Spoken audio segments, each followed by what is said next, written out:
Large players in our food system make money when people are sick and less when people are healthy. Progress over perfection. Push yourself to make the leap. Sometimes you have to force yourself. Instead of fearing setbacks, plan for them. Americans are the sickest we've ever been. What is up, guys? Welcome back to another video. Today we're going to be talking about some food and training habits that completely changed my life, body, and mind. Let's get into it. The first thing that I did is that I got informed about what I was putting into my body. Here's an interesting quote that I think kind of puts things into perspective. Our grandparents' generation grew up exercising less, smoking more, drinking regularly, and without any special diets. Yet, by and large, that generation was healthy because their food system wasn't poisoning them. Americans don't want to be sick, fat, and infertile. Oh yeah, sperm counts are down nearly 40% in the last 40 years. And just 40 years ago, we weren't. So I recently read an article that really opened my eyes to how our entire food system is essentially failing us. If you look around, you'll notice that Americans are the sickest we've ever been. And the question is, what has really changed? And the answer is the food that we're putting into our bodies. Another quote from this great article: processed foods litter your local supermarket, and you are being lied to about what they're doing to your health. We have the sickest, fattest, least fertile generation of Americans in history, full stop. And this is happening thanks to a web of policies and incentives that promote chemically intensive farming and ultra-processed foods. This lie is propagated by an industry that spends hundreds of millions of lobbying dollars to convince you that obesity is genetic and the chronic disease crisis is complicated. So I've really just learned that the big players in the food industry do not care at all about our health. And for years, I struggled with bloating and low energy. And I thought I was eating a healthy diet. But the reality was that my actual diet was full of a lot of processed foods. And those foods had a lot of unnecessary ingredients that were likely contributing to my constant bloating and chronic fatigue. And since changing my diet and cutting back on processed foods almost completely and focusing on whole, simple foods while also eliminating the big three, so corn, wheat, and soy, getting rid of those, I've noticed my body completely change and my energy levels and my sleep quality all completely change. For one, I sleep better, I wake up feeling energized, and I no longer have chronic fatigue. For example, right now, I woke up at 5:30 in the morning, and before I would be exhausted. It would feel as if I didn't sleep at all. No matter the time I went to bed, I could go to bed at 9 o'clock, 8 o'clock, and I would still wake up tired. But now I could sleep later, so around 10, 11, wake up at 5:30, and I feel completely rested. Large players in our food system make money when people are sick and less when people are healthy. The invisible hand of the market nudges food providers towards profitable processed foods. Then our healthcare system sells them very profitable pills and procedures when people inevitably get sick. So unfortunately, the system is designed to mislead us. They'll tell you that Lucky Charms are healthy, that pizza is a vegetable. Yes, this is actually true. If you look it up, Congress tried to pass a bill saying that the tomato paste and pizza made it count as a vegetable. They'll tell you that red meat and eggs are bad for you. So it really is 100% up to us to stay informed and figure out what works best for our health. And if you haven't already, I would 100% suggest that you guys go check out that article, The Great American Poisoning. I believe it's by Justin Ware. I read it last year, and it honestly is probably one of the better articles I read all of last year. And it is a little aggravating when you read it because you just realize the extent of the deception and that the people that we trust to take care of us and to protect us really aren't incentivized by that, unfortunately. And what they care about is profit. They're not gonna be looking out for our best interests, so we have to look out for our best interests by ourselves and stay informed to make sure that we aren't suffering the consequences that 99% of Americans are suffering.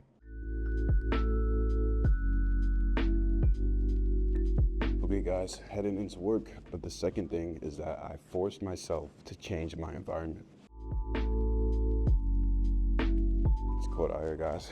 But a quote that I really like goes, "Success is contagious. When you're around it, you can't help but catch it." So I recently started going to a new gym with more quote unquote serious lifters. And since doing that, I've noticed a drastic change in the intensity of my workouts. And this shift really reminded me of when I started going to a commercial gym for the first time. And I was going to Gold's Gym at the time. And this was after training at my apartment gym for 2 years consistently. And the apartment gym was great for setting good habits and for consistency. But When I moved to the commercial gym, I saw a drastic change in my rate of progress and in my ability to train harder and put on muscle. And this just made me realize that sometimes the biggest strides in our growth come when we just change our environment. Because more than likely, you already have the skills and mindset to succeed. It's just your environment is the only thing that's holding you back from unlocking that next level. So whether it's like moving to a new city, starting a new job, or even something as simple as joining a new gym, that change in environment could be all you need to unlock and push yourself to that next level. And I get it if you're a creature of habit, because I am a creature of habit. I don't like changing things up, especially if you're already in a good routine and getting results. And I almost didn't join this new gym because of the amount of time it would take me to get there. It's a 25-minute drive. And I kept thinking, like, by the time I get there, I could be halfway done with the workout if I just keep going to my normal gym. But once I experienced the energy and the intensity there and the type of people who were going there and started having different conversations and seeing a whole different level of lifting, I couldn't go back. And what's crazy is that now I'd much rather make that drive than go to the gym that's only 5 minutes away. That's just because of the environment, and I see the value now. I understand it now. So this is for everyone that's stuck in that comfort zone. Push yourself to make the leap. Sometimes you have to force yourself. Just remember that it's for a good reason, and 9 out of 10 times, it's always worth it. You guys see the snow? We got hit with a couple inches of snow here this last weekend. So I'm moving through treacherous ground right now just to get to work. But honestly, this snow isn't that bad. They did a pretty good job of clearing up the roads. They salted all the streets. Yeah, I was able to drive around yesterday, so it could have definitely been worse. Man, I gotta tell you guys a story of how 2 years ago, I was driving back. This is when I was in anesthesia school. I was coming back from winter break and it had snowed. And it had snowed so bad and Virginia was so unprepared that all the highways shut down. And this is while I was on the road. So I got stuck on the highway and I had to sleep in my car. I was literally stuck in my car for like over 24 hours. And I had to find some random town and stay in a hotel until they cleared up the roads. And that was probably the worst experience of my life. I think that was the beginning of 2023. But anyways, guys, gotta get into work, and I'll see you guys after, and we'll get into the next point.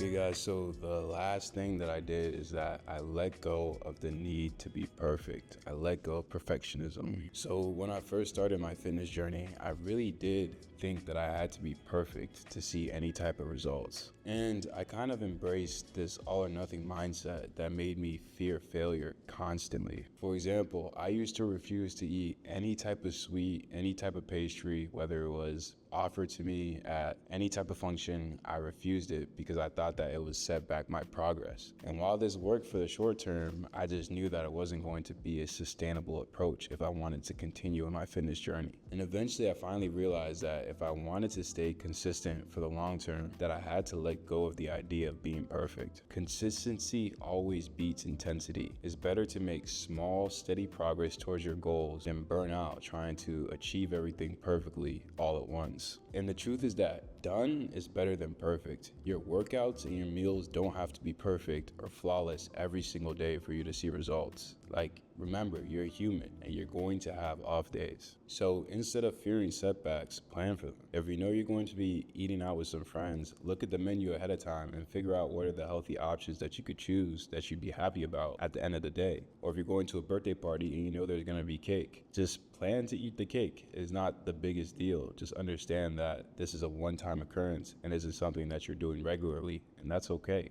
And if you choose not to eat the cake, that's also okay. There isn't a one-size-fits-all or one way to accomplish a goal. You just have to decide what's best for you and what you know you'll be able to do consistently. This quote that I think sums this up well, and it goes, "Behind perfectionism is an extreme fear of failure. We set unrealistic standards and tie our self-worth to whether or not we achieve our goals. This fear often leads to paralysis and prevents us from achieving our goal." This is a quote from Alexander Heaney, author of the book Master the Day. I highly recommend you guys read it. I think it sums up what everyone experiences kind of perfectly when you're default perfectionist. And that's why the theme of this channel is progress over perfection, because letting go of perfection is finally what allowed me to enjoy the process of achieving my goals without feeling like I had this constant weight over my shoulders. And this doesn't just apply to fitness, it applies to every aspect of life. If you are a chronic perfectionist, it can help you in some ways, but most times it'll actually hold you back because you'll just end up overthinking rather than making action. And in order order to achieve progress on any goal, the first step is taking action. And the sooner you adopt this mindset, the quicker you'll be able to achieve your goals.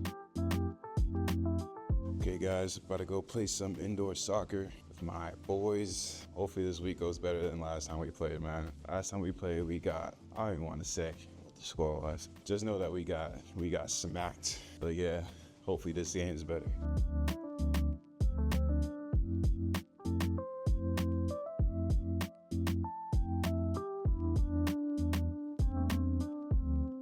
All right, so unfortunately caught a major L in that game.